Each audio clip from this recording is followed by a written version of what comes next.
जब भी कोई शुभ कार्य होता है तो सबसे पहले देवी देवताओं की पूजा का वंदना का विधान होता है। अपनी भारतीय संस्कृति में परंपराएं, चाहे ब्याह शादी हो, चाहे कोई नींव का मुहूर्त हो, चाहे गृह प्रवेश हो, चाहे कोई छोटा सा उद्घाटन हो, सबसे पहले गणेश जी को पूजते हैं। आप लोग भी पूछते हैं ना? दुकान खोलते हैं तो भी गणेश जी का नाम लेके खोलते हैं, फसल बोना शुरू करते हैं तो भी गणेश जी का नाम लेके बोते हैं, फसल काटते हैं तो भी गणेश जी का नाम लेकर के काटते हैं।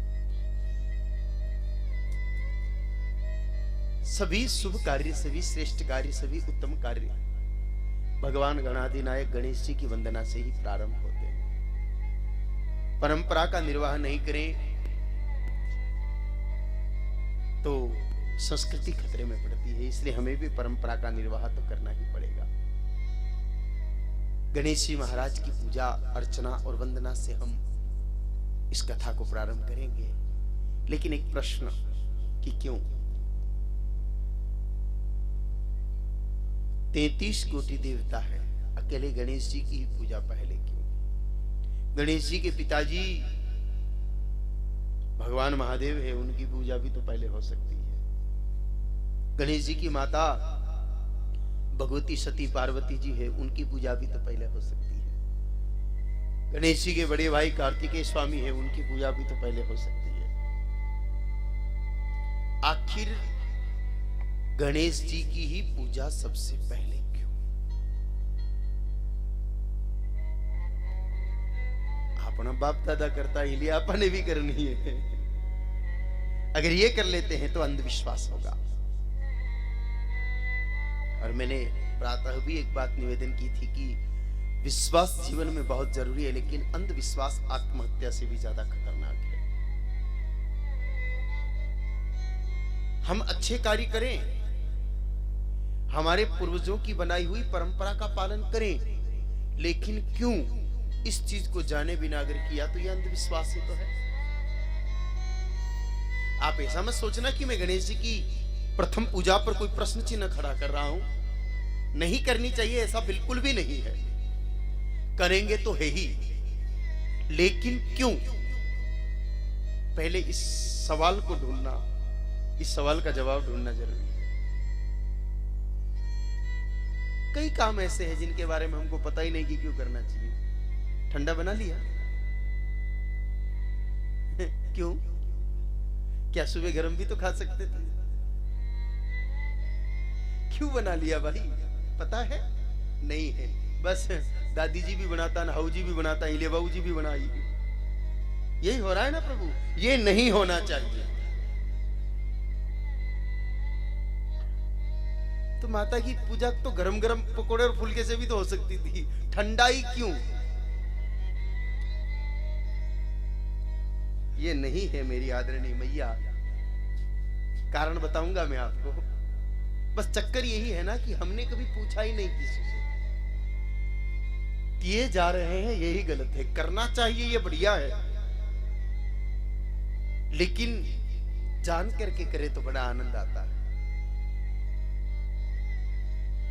एक छोटी सी कथा सुनाता हूं आपको। एक जंगल में एक संत का बड़ा सुंदर आश्रम था। थोड़ी ध्यान से सुनना कथा। ये थोड़ी देर बंद कर दो ना देवेंद्र जी, मजा आएगा, बड़ा आनंद आएगा उसके बाद आपको। ये आपको डिस्टर्ब करता ही रहेगा।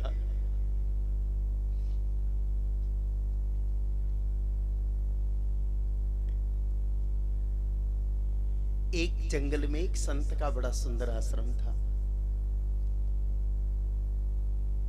आते जाते लोगों को संत जलपान कराते, प्रेम से बिठाते, अच्छे सीधे साधे सरल व्यक्तित्व के संत थे। जंगल में मंगल था, मौज थी, आनंद था। एक दिन उस जंगल के रास्ते से एक बंजारा निकला। बंजारा गरीब था, नमक का व्यापार करता था। नमक खरीदता, बाजार से छोटे छोटे गांवों में बेचने जाता था। इतना गरीब था कि साधन कुछ था नहीं उसके पास, पैदल ही चलता, कंधे पे नमक उठाकर।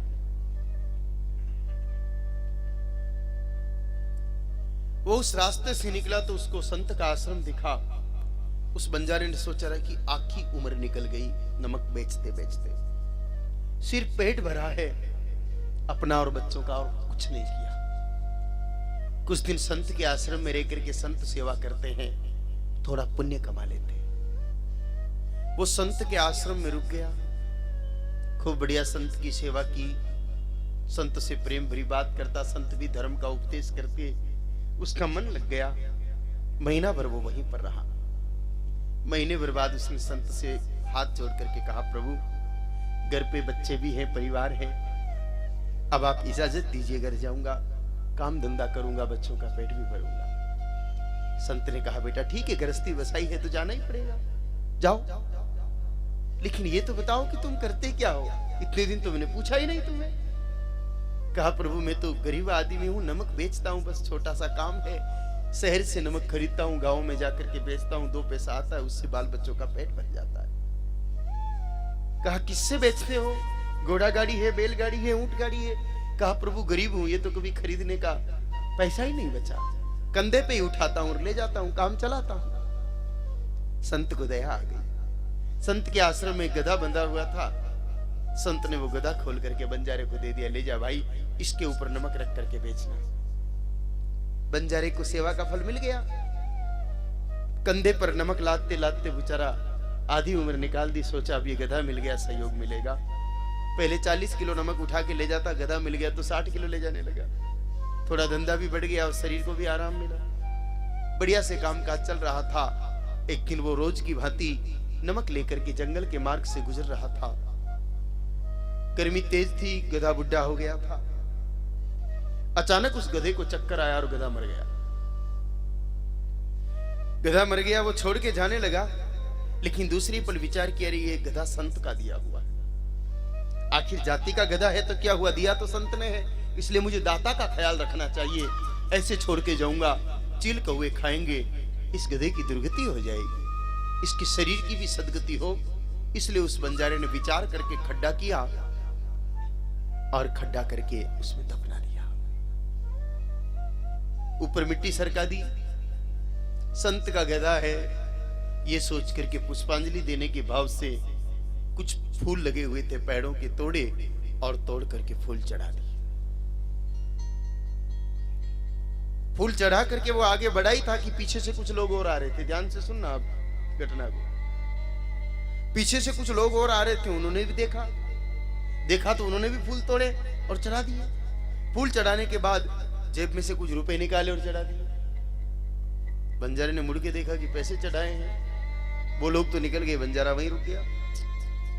सोचा ये काम ठीक है, गधा जिंदा था तब भी मजूरी कराई, मरने के बाद भी ये माल दे सकता। उसने थोड़े पैसे अपनी जेब में थे वो और निकाल करके चारों तरफ फैला दिए और वहीं बैठ गया।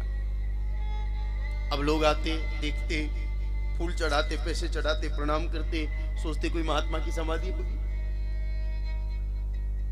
अब सैकड़ों लोग रोज निकलते, कोई कुछ मांगता, कोई कुछ मांगता। अब 100 लोग मांगते, उसमें से 2 की इच्छा तो वैसे ही पूरी होने के योग होते थे, जो हो ही जाती। कोई सवा मणि कर देता, कोई प्रसादी कर देता, किसी ने बाउंड्री वाल बना दी, किसी ने छतरी बना दी, किसी ने कमरा बना दिया, किसी ने बरामदा बना दिया, पूरा आश्रम बन गया।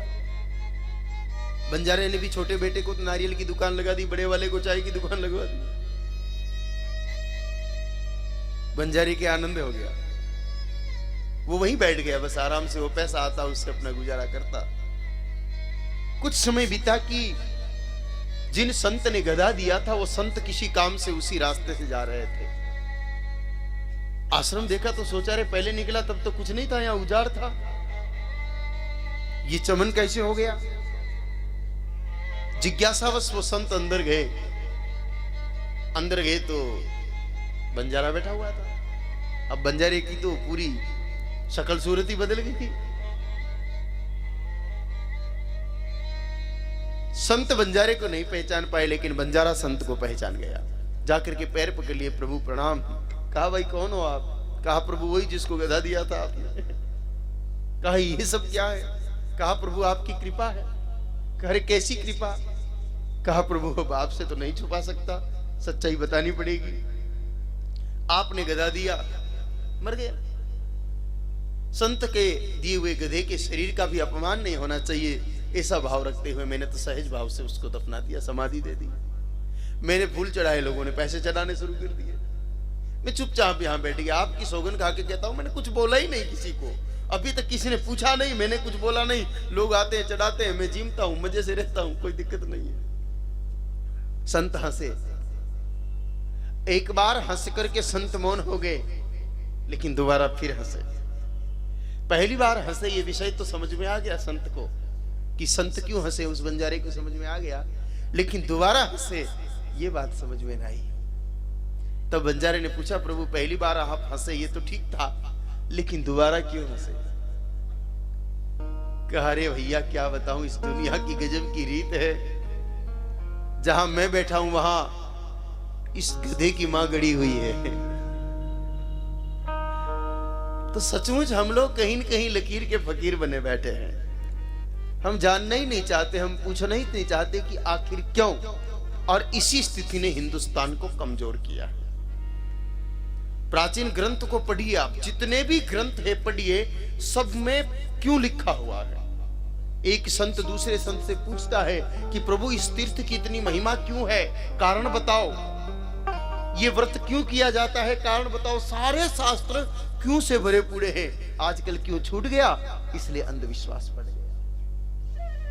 तो गणेश जी की वंदना हम लोग करें, ये जरूरी है, लेकिन जान के कि आखिर क्यों।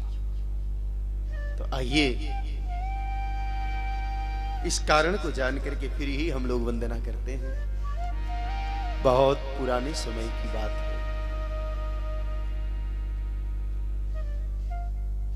एक बार सभी के सभी देवताओं में इस बात को लेकर के विवाद छिड़ गया कि पहले पूजा किसकी होनी चाहिए। देवताओं के राजा इंद्रदेव ने कहा कि मैं सबका शासक हूं, इस नाते पूजा सबसे पहले सिर्फ मेरी होनी चाहिए। अग्नि देवता ने कहा, नहीं, मैं सबका पोषक हूं, क्योंकि मैं जलता हूं तब जाकर के आहुति लगती और तुम सबका पेट भरता है, इसलिए मेरी पूजा पहले करो, और नहीं करोगे तो मेरी शक्ति भी तुम जानते हो। मैं जला करके सबको राख कर सकता हूं। मैं नहीं रहूंगा तो लोग ही भूख से मर जाएंगे, क्योंकि कच्चा कैसे खाएंगे। वरुण देव ने कहा, नहीं, मेरी पूजा पहले होनी चाहिए। मैं नहीं रहूंगा तो अन्न ही पैदा नहीं होगा, तो हवन कैसे होगा। मैं चाहूं तो पूरी धरती को डुबा सकता हूं, पहले भी डुबाया है प्रलय काल के समय। वायु देवता ने कहा, नहीं, मेरी शक्ति बहुत ज्यादा है, मैं पल भर में अपने वेग से सबको तहस नहस कर सकता हूं। सभी देवी देवताओं ने अपनी अपनी शक्तियां बताई, लेकिन निर्णय कुछ भी नहीं हुआ। आखिर हार करके, थक करके सब देवताओं ने निर्णय लिया कि आपस में ऐसे विवाद करेंगे तो कोई लाभ नहीं है। चलते हैं भगवान के पास, महादेव के पास, वो न्याय करेंगे, उसी में फायदा होगा। सबके सब भगवान शिव जी का नाम लेते हुए भगवान महादेव के द्वार कैलाश की तरफ बढ़े। आइए हम भी 1 मिनट के लिए भगवान भोलेनाथ का नाम संकीर्तन करते हैं।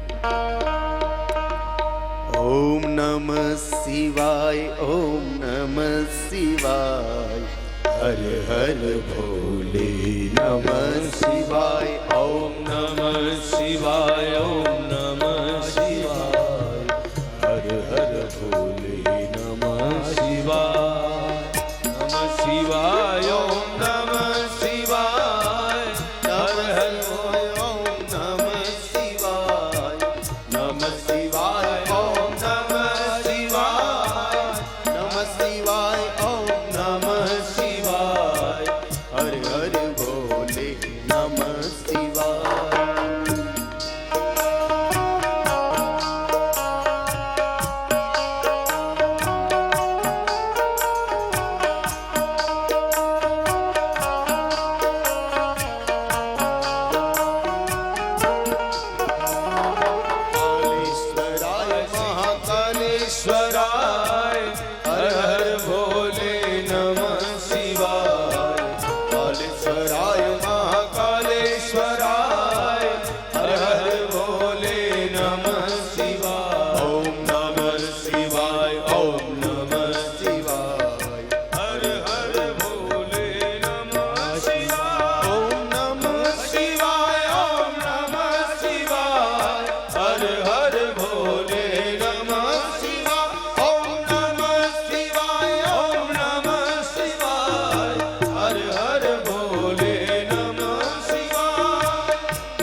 शिव रामेश्वराय हर हर भोले नमः शिवाय ओम नमः शिवाय ओम नमः शिवाय हर हर भोले नमः शिवाय ओम नमः शिवाय ओम नमः शिवाय हर हर भोले नमः शिवाय हर हर भोले नमः शिवाय नमः शिवाय ओम नमः शिवाय हर हर भोले नमः शिवाय।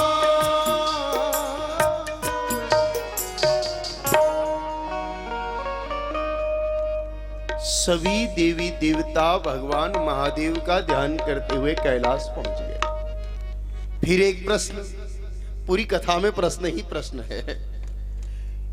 जगत का प्रकटीकरण करने वाले ब्रह्मा जी, पालन पोषण करने वाले कौन? सांवलिया सेठ भगवान नारायण। पैदा करने वाले के पास भी नहीं गए, पेट भरने वाले के पास भी नहीं गए, मारने वाले के पास गए। संहार करता है भगवान महादेव शिव जी, लेकिन न्याय करना था इसलिए शिव जी के पास गए। और न्याय कौन कर सकता है? जो धर्म पर बैठे। न्याय करने के लिए बुद्धिमान होना जरूरी नहीं है। न्याय की सबसे पहली शर्त है न्यायकर्ता धर्म आरूढ़ हो, वो धर्म पर बैठता हो। श्रीमद् भागवत महापुराण में धर्म किसको कहा है? भागवत कथा तो सुनी होगी ना आप लोगों ने, बहुत बार सुनी है। राजा परीक्षित जब दिग्विजय करके नगर प्रवेश कर रहे थे, नगर के द्वार पर ही उनको नंदी बाबा मिले। पूछा आप कौन? कहा मैं धर्म हूं।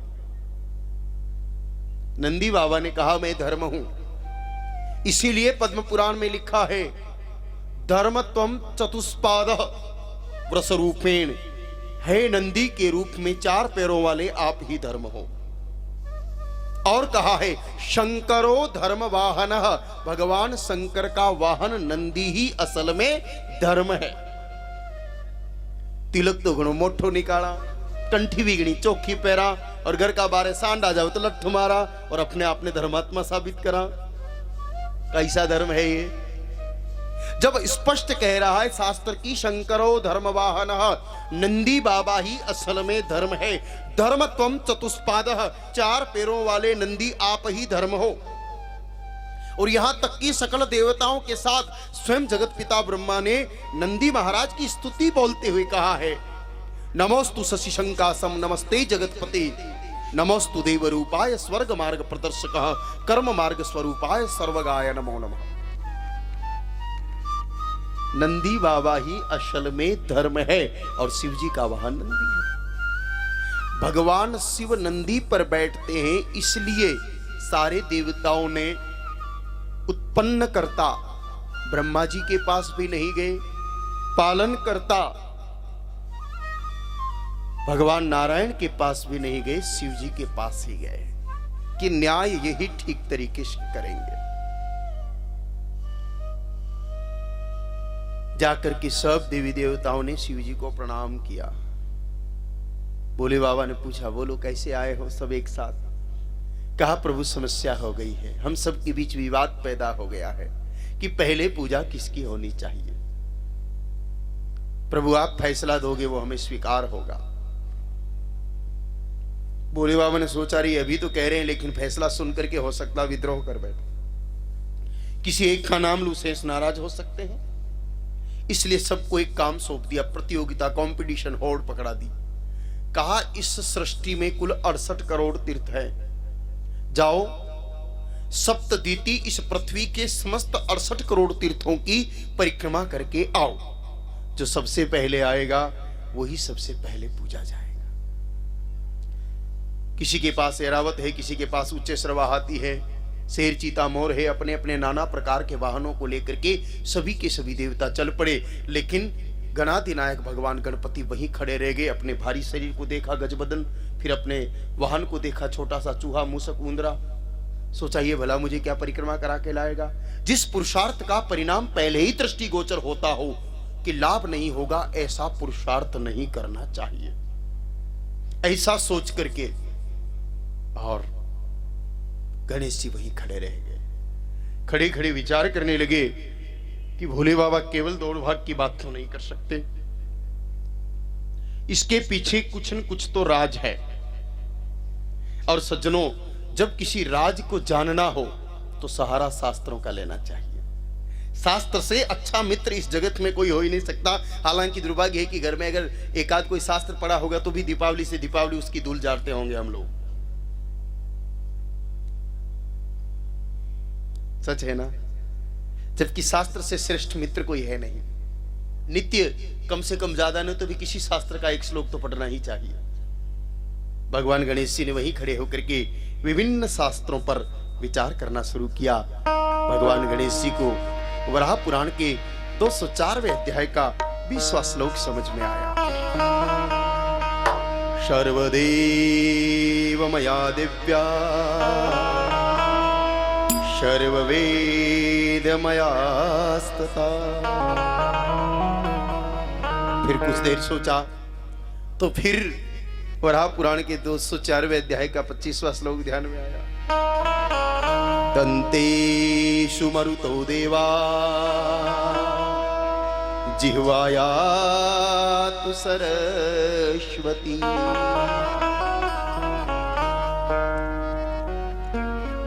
थोड़ी और आगे बढ़े, फिर एक श्लोक और ध्यान में आया। खुरमध्ये तु गंधर्वा खुराग्रे सुपन्नगा। गणेश जी की आंखों की चमक बढ़ती गई। फिर आगे बढ़े 26वें श्लोक की तरफ। सर्वसंध्येषु संध्याश्च चंद्रादित्यो द्विलोचने। ऋषियो रोमकूपेषु गौमये पद्मधारिणी।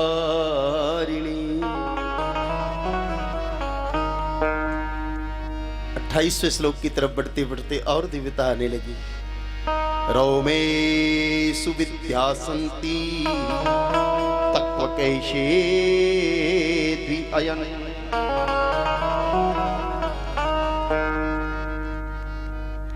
आगे बढ़ते बढ़ते मेरे भाई बहनों, वराह पुराण के 110वें अध्याय के 6वें श्लोक पर जाकर के गणेश जी आनंद पूर्वक ठहर गए।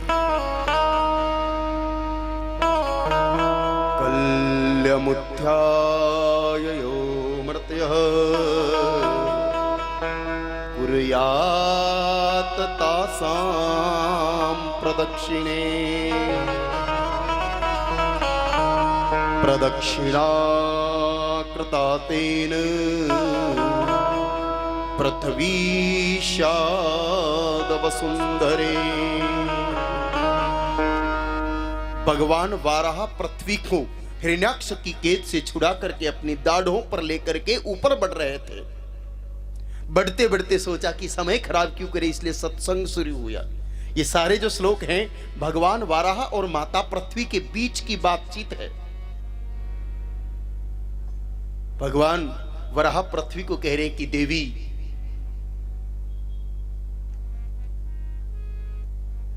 इस जगत में गौ माता के चरणों में 68 करोड़ तीर्थों का निवास है, और जो कोई गाय माता की परिक्रमा करता है देवी, तू उसे अपनी ही परिक्रमा मान। पृथ्वी शाद वसुंधरे, हे पृथ्वी, उसे स्वयं की परिक्रमा के समतुल्य मान। अपाने सर्वतीर्थानि प्रसवे जानवी नदी। सर्वे देवा गवामंगे तीर्थानि गौपदेश तीर्थानि गौपदेश तीर्थानि गौपदेश। गणेश जी ने आवाज लगाई, चूहे को कहा आजा चूहा भैया, अपना काम हो गया। चूहे पर बैठ करके भगवान महादेव के पास नंदी बाबा विराजमान थे।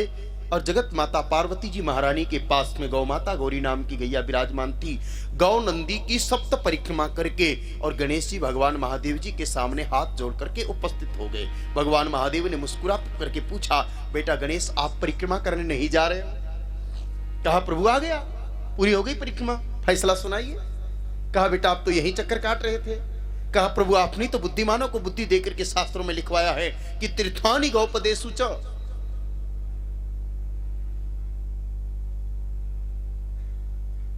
प्रभु आपने तो शास्त्रों में लिखवाया है कि गवा मंगे तिष्ठन्ति भुवनानि चतुर्दश।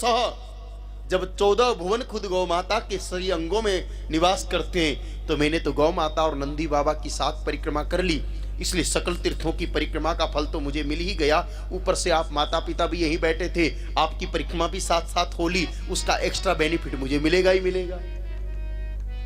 भगवान महादेव ने गणेश जी की बात को शास्त्रोक्त मानते हुए भगवती गौ के चरणों में 68 करोड़ तीर्थों की उपस्थिति को सत्य जानते हुए गौ नंदी की परिक्रमा के फल को समस्त तीर्थों की परिक्रमा के फल के समतुल्य मानते हुए गणेश जी की बुद्धि की प्रशंसा करते हुए गणाधिनायक भगवान गणेश जी को प्रथमेश अर्थात प्रथम पूजनीय घोषित कर दिया, और वो आज भी इसी कारण से पूजे जा रहे हैं। इसीलिए महापुरुषों ने कहा है,